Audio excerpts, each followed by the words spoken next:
President Goodluck Jonathan in 2012 referred to the Almajiri system as dangerous to national development. That statement may have signaled the beginning of the end for the Almajiri system, which had remained a contentious issue for over a century. The Almajiri system is essentially an informal practice where school-age children are taught in the ways of Islam and the Arabic alphabet. Under this system, parents would trust their words entirely with the Malam, another name for teacher, to be catered to substantially. The boarding system, with very limited space, usually has one Malam to over 60 pupils. The indigent nature of the system leads to children begging for alms and engaging in odd jobs and sundry to sustain themselves and the system. This tradition thrived robustly until 1904, when the British moved to undermine it. The colonial authorities stripped the Almajiri of the institutional support they had enjoyed, as the various emirates lost their authority to the new colonial administrators. The new regime introduced Western education, something referred to in Hausa parlance as Boko. The newly established schools were driven almost entirely by the Christian missionaries. The direct consequence was that the Almajiri diminished in relevance, as they were not considered literate enough to obtain white-collar jobs and other privileges. The cold treatment to this system, however, was not enough to erase it, as the practice continued on a low key, more like a path of the northern Muslim way of life. Presently, approximately 8.5 million children attend Islamic schools in northern Nigeria. It is important to note, too, that Kano State until recently was home to about 300,000 Almajiri pupils. It might be too early to draw any conclusion on whether there is a relationship between the Almajiri system and violence in northern Nigeria, but we can also not shy away from the fact that an idle mind is a devil's workshop. And this is where the perpetrators of this violence come in. They see these Almajiris as willing volunteers, somebody who cannot provide food for himself, somebody who cannot sustain himself. They come in with pittance, entice these Almajiri students who now join them, most especially as foot soldiers. So, for us to be able to disassociate violence in northern Nigeria and the Almajiri system, we have to find a way of engaging the Almajiris rather than allowing them to roam the streets. The Almajiri cannot just be left to wander the streets of Kano, Kaduna, Jos, Abuja like that. They need to be transformed. That's the educational system that sends them away from home to wander on the streets and to go with people who cannot really form, mold, and help them to grow holistically is not right. This practice has been exploited by the elites because the elites sometimes use these children to earn some income. Some of them put them out to beg and bring the money to them. And some of them engage their services negatively. It is not a good institution at all. It needs to be scraped. Very little were not old enough to be in basic schools in those days. Before you got into primary school in those days, your hand had to touch your ear. So before you got to that stage, you were placed under an Islamic teacher to teach you Islam. That was basically the idea of the Almajiri system back in the day. And from what I was told, most of our leaders today went through that system before they got into school. But over time, this changed when people began to have more children than they could cater for. And most of them left these children, or they leave the children, because it's still happening and it's even increasing. They leave the children with the teachers, the Islamic teachers, and forget them there. Most of them are abandoned with these teachers. Some of them don't even know their states. Some of them don't know their parents. They don't know where they come from.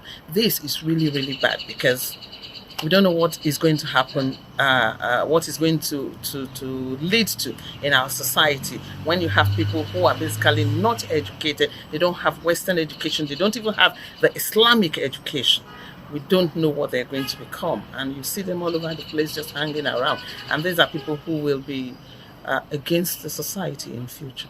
The indigent nature of the Almajiri soon turned out repugnant to the dream of a civilized northern society, yet it prevailed because it seemed to serve much more than to promote Islam. The many helpless youth served the northern feudal system and the political class too well. This evidently was a system that held a potential that could turn deadly if not checked. President Goodluck Jonathan followed up his concern with a definite plan in 2013 when he effected a policy action that intended to integrate the Almajiri practice into a regular school curriculum. About 165 schools were built, equipped, and staffed with the attendant provisions to the delight of the global community. The intervention by former President Goodluck Jonathan was particularly instructive because the Almajiri peoples had a potential to transform to insurgents, political thugs, bandits, and the like. They could easily be radicalized due to the extreme poverty to which they have been exposed. They are also open to wrong indoctrinations based on primordial sentiments that Christian secular education had been responsible for their displacement in the first place. These institutions are kept like that. Nothing is being done there. They need to be dusted and opened up for these children to be trained and educated so they can grow up to become greater citizens of Nigeria. I don't think the Almajiri system is the best in this country. It produces idle youths who are prone to violence and who can be used anytime to carry out acts of terror and who are a menace to society. It needs to be scraped. Under our constitution, primary health care and primary education are the responsibilities of the state and local governments. Having built those schools, I think it's rather too much to expect the federal government, which Jonathan headed, to simply provide you with the resources to continue maintaining those schools.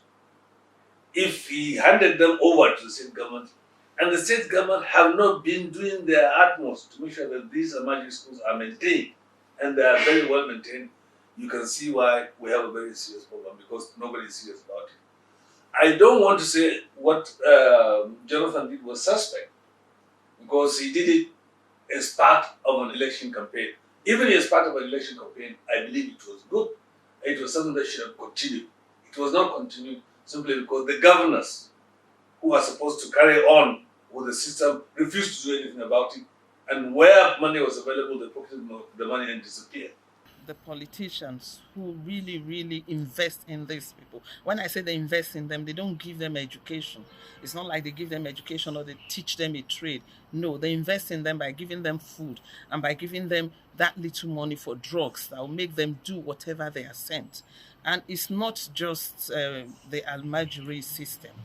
We have the 1 million boys in Lagos. We have the Awawa boys. In the east, they have theirs. In Edo, where I come from, we have them.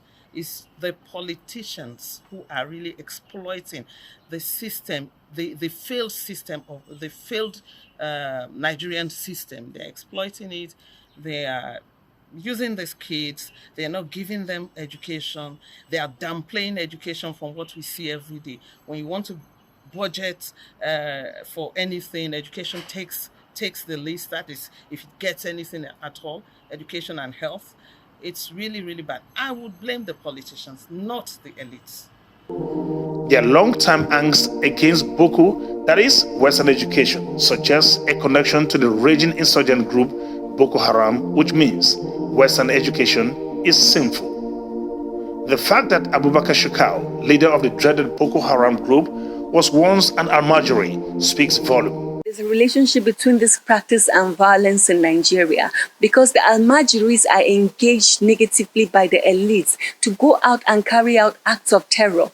Boko Haram, Fulani headsmen can engage the services of these youths, promising them good things of life, promising them money, and they don't have a choice but to dance to their tune because they are trying to make ends meet. I think a formal source of education will do these children better good than the Almajiri system. In Nigeria here, the Almajiris are misused. I have known elections when politicians were giving money to these Almajiris and buying petrol for them to go and burn people's houses. and ban people's shops. And they look at somebody who doesn't look like them and start killing them. Very, very close. Very, very close. We can't even separate them because of the ready army. They are there, they are ready. They have nothing to do. They half of their population are addicts, drug addicts, and when you give them just little stipends, they're willing to unleash violence. And by the way, they are already very angry with the society. And from what we see, most of them have militarized. Most of them have joined terror groups, like we know them, I don't want to mention names. And then some of them have gone into banditry. They're all over the place. And honestly, I really don't know what we can do with to help this situation. Government really has to rise up. Many analysts are therefore of the opinion that an Almajiri requires very little persuasion to become an insurgent for this reason. In fact, the situation is further compounded by the reality of our porous borders that allow for many illegal immigrants to swell the ranks of the Almajiri. A 2014 UNICEF report claims that there are about 9.2 million out-of-school children in northern Nigeria from a total of 13.2 million worldwide. This reality is compounded by the fact that the insurgency in the northeast has displaced over 2.5 million people. The COVID-19 global pandemic may have inadvertently triggered a solution to the scourge as a northern governors forum quickly resolved to abolish the system, fearing that the Almajiri could escalate the spread of the disease. The commitment of the governor of Kaduna State, Malam Nasir El-Rufai, to this cause and the previous outcry of the former emir of Kano, Malam Sanusi Lamido, are quite commendable. If there was a political will, it can be resolved. It can be resolved by simply having a system of governance that puts the governors at the center of the issue and make sure that monies that are devoted for this assignment is well spent, and that the governors who collect the money are forced to account for it properly. What you can do is reintegrate them into the society. Give them vocations, teach them some vocations, give them some little money. The empower that you are doing, you are giving to rich people's children, you are giving to your own children. God will not forgive you. Give these ones that are on the streets, give them the money and let them have a sense of belonging. Let them stop hating the society. Let crime stop. And then the initiative of government of reintegrating the Boko Haram people and de-radicalizing them, or whatever they call it, is a very good one. When you integrate them, when you put them back into the society, what you can do is to monitor them. It's not just enough to integrate them and let them go. These are people who have had psychological problems. A lot of them have post-traumatic stress disorder, PTSD. You must follow them, you must monitor them, you must continue with them until they are stable enough. You just don't keep them in one place for 6 months and say, we have de-radicalized them. That's rubbish. Thank you. What? Finally, while we celebrate the announced end of the Almajiri system, it remains to be seen if the previously manifest intransigence of the phenomenon does not come to play, especially against the backdrop of the fact that the system is still very much alive in the neighboring Chad, Cameroon, and Niger republics. Adequate funding for the various public schools in the country will go a long way to ensure the success of stemming the Almajiri scourge once and for all. The young lads we know as Almajiri today are bona fide Nigerians who can help the country achieve greatness. They are most relevant in our quest to a violence-free Nigeria.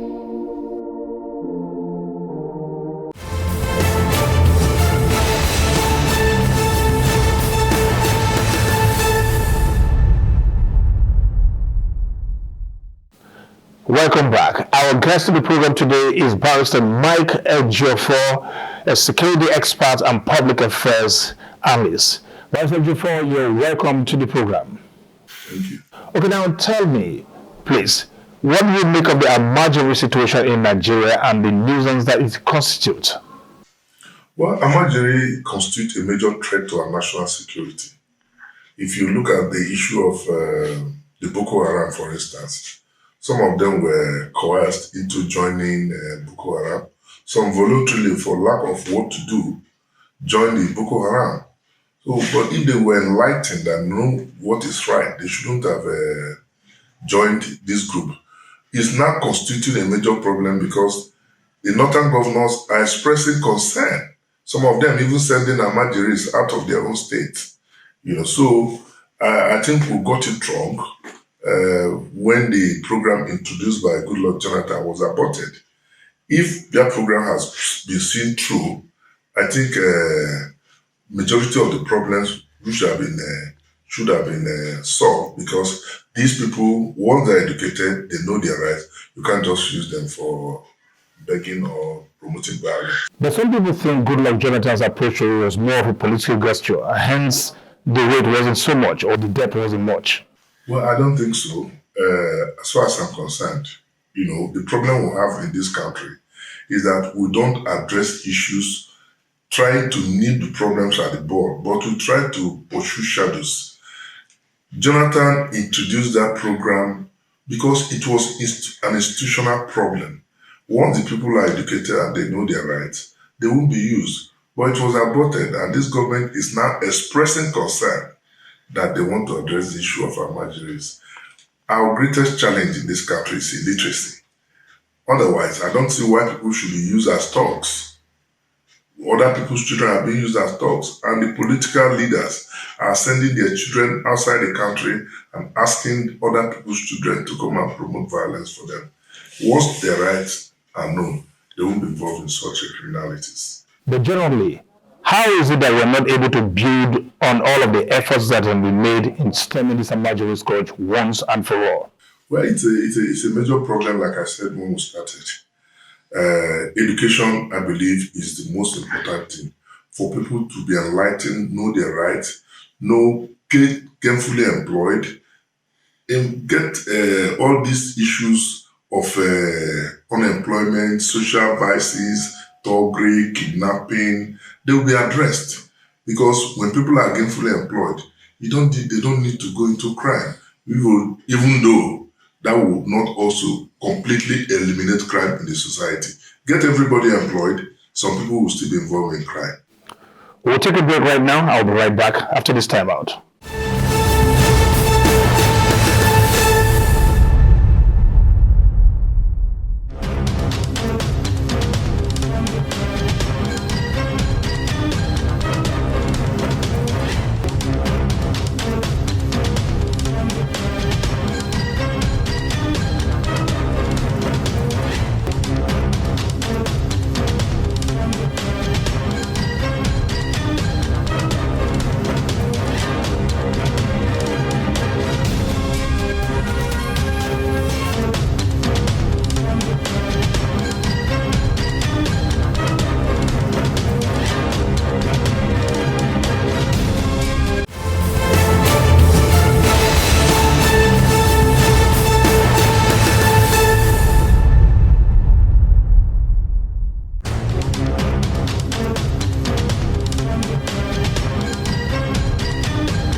Welcome back, and we're still with Barrister Mike Ejiofor.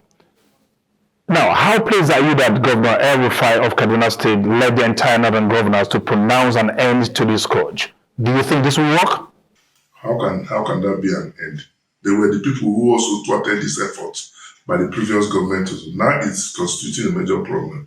He must also look for solutions, not just telling them that's a problem. He must look for solutions to that problem. Why don't you rather say that the system has been banned? How can you ban them? That can be a solution. You get people employed, provide social amenities, get them fully engaged. You banning them cannot even help the matters. There's no way. Finally, what would be your word of advice to these young lads and those involved with the entire Almajiri situation? Well, avoid being used as thugs, avoid violence, avoid drugs, because it's drug that propel people into criminality. So, and it's prevalent in the north, where children are involved in drug taking. So, once all these things can be put in place, then we're good to go. Thank you very much, Barrister Mike Ejiofor, for your time. Thank you for having me.